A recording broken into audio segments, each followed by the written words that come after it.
Well, let's get more on the Democratic National Convention from Brussels. Kirsten Maher, member of the Democrats Abroad, is joining us live. Kirsten, really a hero's welcome for Biden, if you like. I just wonder, he seems so rejuvenated, so on form today. Would there be any regrets from Democrats looking at that performance and thinking, maybe he could have been the one? But he could have been the one, and he was the one. I mean, this is a man who has dedicated 50 years of his life to serving the American public. So the experience he has, and he is known as Uncle Joe, and we have supported him and his moral compass, his good human intentions for 50 years now. So there is that feeling of gratitude towards him. And yes, but no matter how rejuvenated he looks, he's had a hard time in office. Being president of the United States ages everyone, and it was time to hand the baton on to I don't want to say someone younger, but someone just more able to withstand another 4, maybe 8 years of this job. And the demands of it.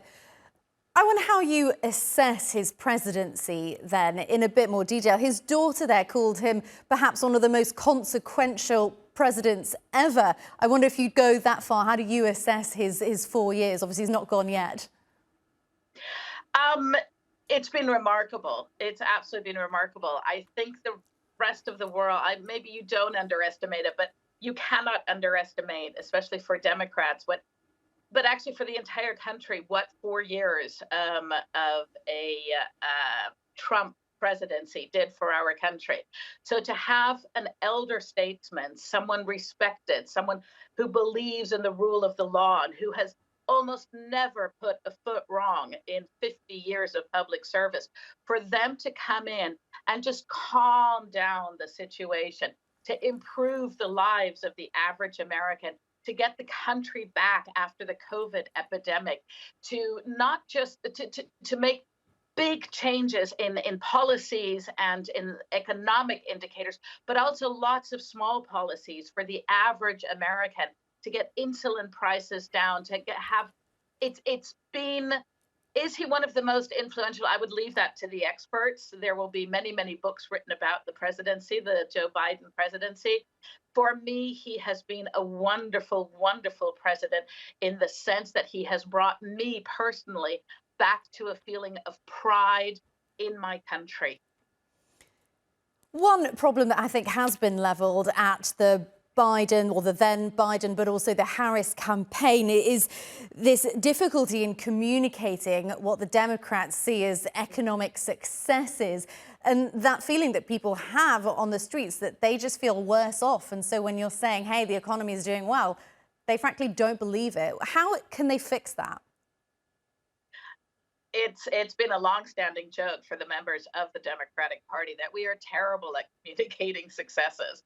We're very, very good at in public ripping each other apart, ripping each other down, complaining about our policies. It's what happens when you have only when you have a big tent party in America, we call it. We have to uh, appeal to such a large group, and communication when there are such differing opinions is always difficult.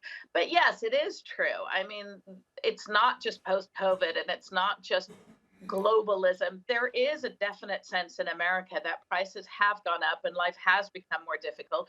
But let's agree that that's not a uniquely American problem. I live in Belgium and in Spain. Both of those countries are suffering terribly from increases in cost of living and stagnating wages for the average worker. While at the same time, let's not forget the wealthy and the large corporations are taking more profits and getting wealthier. So this feeling in America, it is a communication problem, but it is genuine of the people. And the Biden-Harris economic program of supporting the middle classes and helping people from the bottom up, getting away from the Reagan voodoo trickle down economic, has been a big success. And we do hope to get that message more clearly across. And Kirsten, I wonder, you've mentioned some of Biden's policies there and the fact that he's sort of brought America back onto, for some people, an even keel and seemed to refresh national pride. I do wonder whether some of his policies could have been bolder, could have been bigger, if you like. Do you think he missed opportunities there that would have delivered bigger dividends now come election time?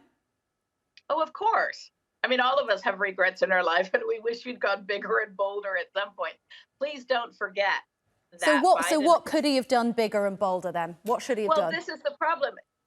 On a personal level, I'm sure you wanted to go bigger and bolder on gun control, on simplifying children's access to health, etc.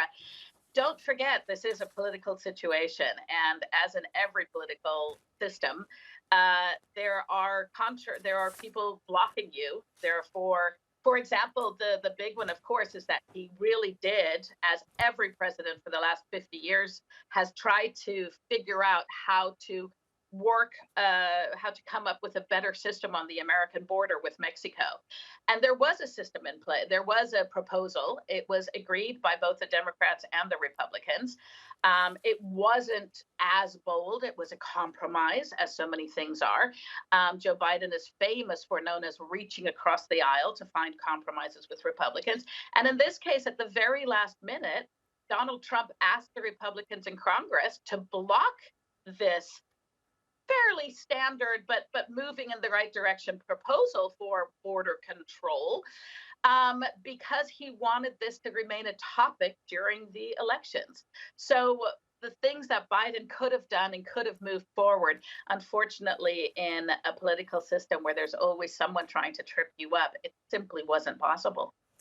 Coulda, woulda, shoulda, isn't that right? Kirsten Maher from Brussels, thank you so much for joining us on the News Hour. Thank you.